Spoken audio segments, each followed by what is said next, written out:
Welcome back everyone. My today's lesson is about one of the most basic and the first things that we should have to know about when we join clinical practice in medicine. That is about pediatric history taking and its components. One of the first aphorisms you will hear during your medical training is that a careful history will lead to a diagnosis 80% of the time. While this obviously depends on the context, your ability to take a precise and relevant history is the most powerful diagnostic tool in your armamentarium as a doctor. Taking a history is a skill that you will continue to refine throughout your career as you constantly jungle through it. In order to arrive at the correct diagnosis, it is necessary to obtain accurate information about the patient. Good history is gained by establishing a favorable doctor-patient relationship, and a good communication skill is a necessary meet this objective of history taking. It is an acknowledged fact that there is no one accepted technique applicable to all patients in history taking and physical examination. However, it is valuable to practice the following. The first one is we should have to greet our patient by name. We should have to introduce ourselves to the patient, and we should have to show respect, courtesy, and privacy for our patients. This is very important. Another thing is engage the patient and get comfortable. First impression matters, and it can influence the trajectory of the history and the consultation. To introduce yourself, including both name and the position. Smile and try to communicate warmth and attentiveness. Ensure that the patient is comfortable and offer a pillow or a blanket if they need one. Just as importantly, make sure you are comfortable. Pull over a chair and get down to eye level with a patient if possible. Just small gestures tend to tell patients that you have time for them, which encourage them to voluntarily important information. The other is set the scene. Tell the patient the purpose of your being there. I am here to get some information about your chest pain. I am here to get some information about your cough. For example, if you anticipate you will get calls or get paged, let them know up front. I want to let you know in advance that I am on call for emergency in the hospital and they may have to answer my phone during our discussion. It's incredible how much more tolerant your patients can be of these interruptions when you warn them in advance. The other one is build a rapport. Also, rapport will depend on the intensity of your interaction with the patient. Take a minute or so at the beginning to connect to the patient at a human level. This may sound daunting to some, but in fact, it can be quite simple. A good place to start usually involves just taking some of the social history first. For example, what do you do for your work? What did you used to do for work? Such information is very useful in establishing a cognitive and educational baseline, which can help you pitch the rest of the discussion. But importantly, it might reveal a shared interest. At the very least, it serves as a reminder that you are speaking to human beings with their own set of skills, knowledge, and life experience. The other one is let the patient speak initially. In one study, which involves around 74 doctors, they found that interrupting a patient early in their opening statement and reverting rapidly to closed question often prevented the patient from disclosing relevant information. On the other hand, they found that if a doctor allowed the patient to finish their opening statement, more medical issues were raised and there was a reduction in late raising problems. For those who are time pressed, it is worthwhile noting that patients allowed to complete their opening statement without interruption often took less than a minute, and none took longer than 150 seconds.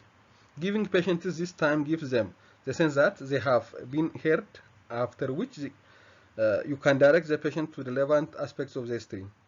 This is also the time when you should be keeping a checklist of those issues that you need to make sure you cover in your history, and it is an opportunity to ask the patient which issues is in their major priority so that you make sure you address this. The other one is know the basics. By the end of the first year of medical school, most of you would have memorized the important headings, past medical histories, allergies, and the medication etc. However, you would be surprised how easy it is to get lazy, especially when you will feeling tired. You might forget to ask an important heading. For example, you might forget asking history of family history of smoking, family history of any recreational drug use, just as an example. Or you might forget family history, asking a child about vaccination. You might forget asking a child about his nutritional or developmental status and the like. As you become more senior, you will also add more subheadings to this major headings. Otherwise, don't be afraid to change it up. You will notice that medical students, when starting out, often take long linear histories. But one thing you will quickly notice watching more senior clinicians is that they rarely ever follow the original order that we learn in the first year of medical school. Instead, they change up to the order of the headings so to suit the clinical context. The other is ambiguities they name. Learn to summarize. Throughout the history, it is important to stop every now and again and reflect back a summary of what the patient has told you. This is important both to aid your memory and to make sure you have understood the information in the sequence of events correctly. A summary is also a good time to clarify ambiguity or missing pieces of history and pinning down patient's understanding of specific terms. The other is know your cognitive biases. When you first start off as a medical student, the primary motive for taking history is information gathering. But as you transition to fully fledged physician, history taking is no longer a rigid process, but a dynamic one which involves a complex interplay between obtaining and synthesizing information to increase or decrease the pre-test probabilities of a set of differential diagnoses. This latter version of history taking is highly shaped by experience and knowledge, and is what allows certain physicians to become very efficient. However, this is also the very thinning that makes our history taking vulnerable to cognitive traps or biases that could lead to medical error. These biases include, for example, overconfidence biases. For example, I'm an amazing diagnostician, I must be right. Or confirmation biases, paying attention to those aspects of history that fit what you think is going on at the exclusion of seeking more information to explore other differentials. The other is availability biases. For example, I have diagnosed a lot of gastroenteritis today. This abdominal pain must be gastroenteritis. Or visceral biases. That means allowing positive or negative feelings toward a patient influence the completeness of your history taking. The other one is knowledge is a key. Keep on learning. Don't be mistaken. You cannot be an efficient and balanced history taker without knowledge. An understanding of different conditions allow you to know what aspects of history are relevant and which question to ask. You will not be able to distinguish migraine from meningitis if you don't know the defining qualities of each condition. A deep understanding of all conditions is impossible, especially when starting out. However, there are some things you can do to help. When in doubt, remember the goal is to get enough information to allow your supervisors or the specialists to extract the relevant information, and you can just fall back to your basic structures. The other is watch your patient. Sometimes there is important information contained in the body language of the patient, and watch them carefully. A subtle change in eye contact or the timbre of the patient's voice at just the right instant is sometimes the only clue to an otherwise missed diagnosis of depression or suicidality or domestic violence or abuse. If a partner or family member is present, watch their interaction. Sometimes the additional person provides important information that might be at odds to which the patient is indicating. And also avoid technical terms. Use words that the caretaker can understand while using local terms and avoiding technical terms. Take rough notes which can then be rewritten in an orderly manner. Do not act as if you are a clerk in the court by taking the narration of the patient word by word. Describe in the words of the patient instead of using technical terms. Put question as an open-ended because it allows the caretaker to talk about what they want to. Give adequate time for a caretaker to think and reply. Never interrupt the patient while speaking. Active listening is important in that is being attentive, clarifying, and asking questions. It shows the caretaker that you have given concern to the problems of the patient. So active listening is very important. Focusing is when the information given by the patient is vague, or the patient is rambling or talks about many things and you get lost from the main points. Show empathy by demonstrating an understanding of the patient's pain and other problems while maintaining an objective and observant stance. Effective use of nonverbal communications can assist to develop an environment of support, comfort, trust, and security. Frequent eye contacting and periods of well-timed silence can help to facilitate the interview. Then explain your finding to the patient or the caretaker. Do not give a premature diagnosis, or do not give a false information or a false reassurance to the patient. Involve the patient in your plan. You must tell and convince your patient the steps you are intending to take. Check if the patient is planning to cooperate with your plan. Do not be confrontational with difficult patients or caretakers. Take reasonable time to interview. And also, you should not stop your interview abruptly. Indicate that you are about to close the interview. For example, you can say, is there anything else you would like to tell me? Do you have anything you would like to ask me? And close the interview by thanking the patient. This is important. Even though there is no specific criteria, specific order of asking, taking history, or a specific technique of applicable to all patients in history taking, those things should be included. Those things should be in your mind when you take history. When we see the components of pediatric history, the first one is identification or personal details. It includes date and the time of interview, name of the patient, parent's name, address, and all personal histories needed in pediatrics. For example, age is important to know the age of the patient because some these are age group specific. And also, assessment of growth and development is based on age in pediatrics. And also, some drug prescriptions need to consider the age of the patient. Many parents, especially illiterates, may not remember the date of birth correctly, so it might be possible to get the nearest date by relating to holidays and historical events, such as New Year's, Christmas, and the like. The other one is about asking about gender. Epidemiology of disease might be determined by the gender of the patient. It is also one of the identification characteristics of the patient, and also the growth charts are based on the gender of the patient for interpretation. So asking about the gender of the patient is important. The other one is address. Disease distribution could be determined by place of residency. A patient may come from malaria endemic area, for example, or it can also help to trace the patients whenever the need arises. And also, similar patients could be coming from the same area, indicating there is some clustering of cases or some epidemicity is going on in certain areas. The next one is about chief complaint. Chief complaint is the main complaint that has brought the patient to seek for medical help. The complaint should be stated precisely, including the duration, and it should be written in the words of the patient. So do not write in technical terms. The question can be put as, what is the main problem that has brought you to hospital? So, for example, the family can say, fever of 2 days duration, cough of 4 days duration, abnormal body movement of 5 days duration, and the like. So, chief complaint is the main complaint that has brought the patient to seek for medical help. The next component of pediatric history is history of present illness.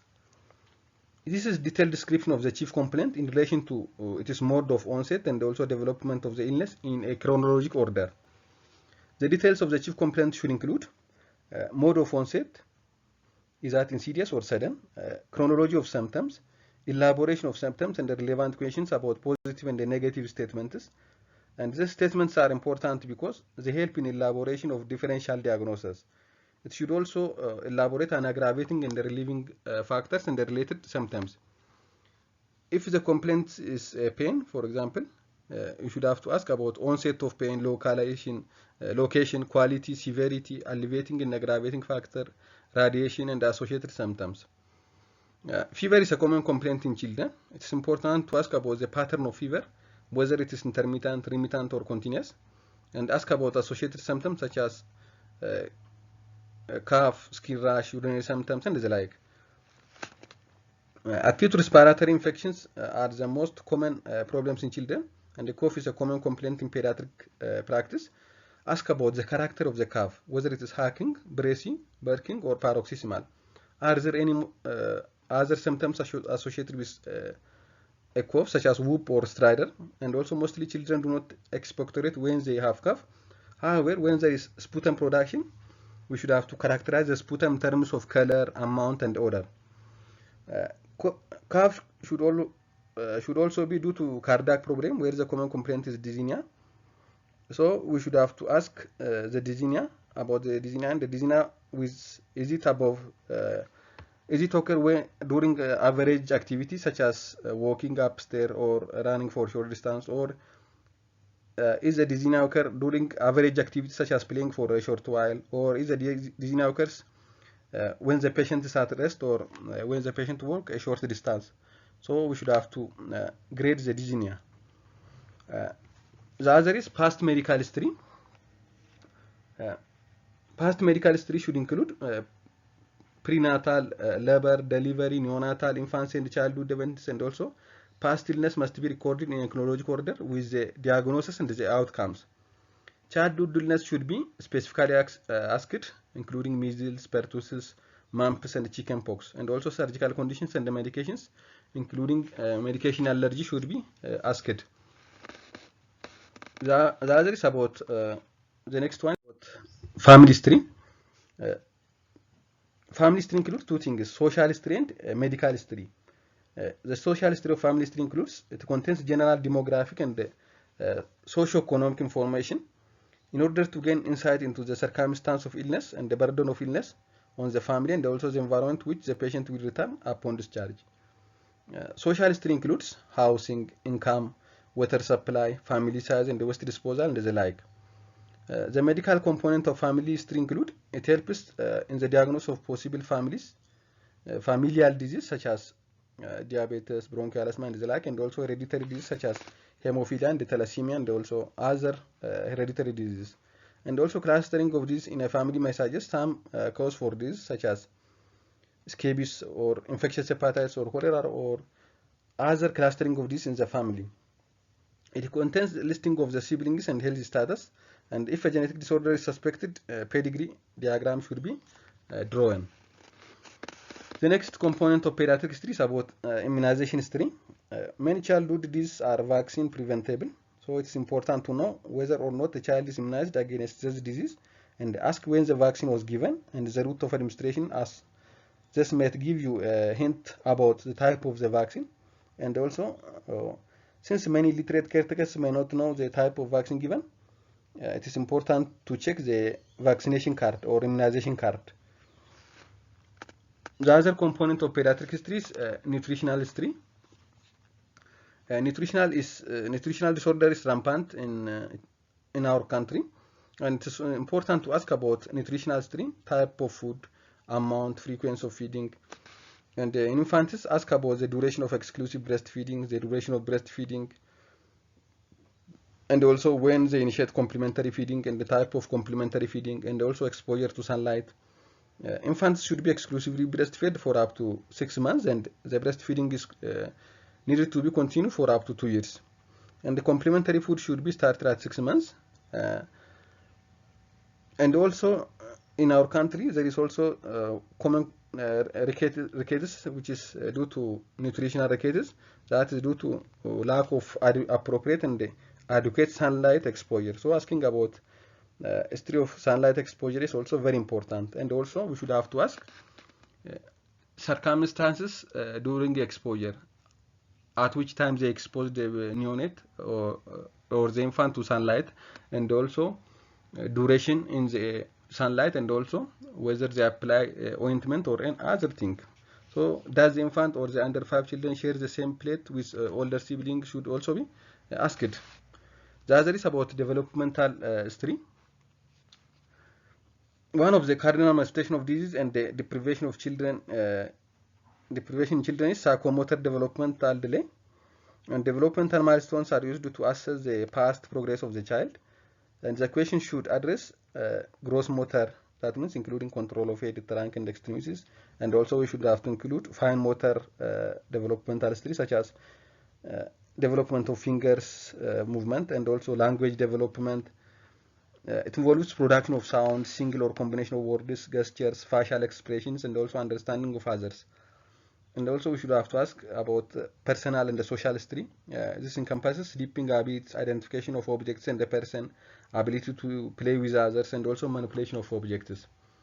The last components of pediatric history include review of system. Its main purpose is to serve as a checklist of symptoms, and it helps ask questions that might have been missed, or those that must have been perceived important by the patient. And each body system should be checked. For example, from the general, weight loss, fever, chills, night sweat, malaise, and the sleeping pattern should be asked.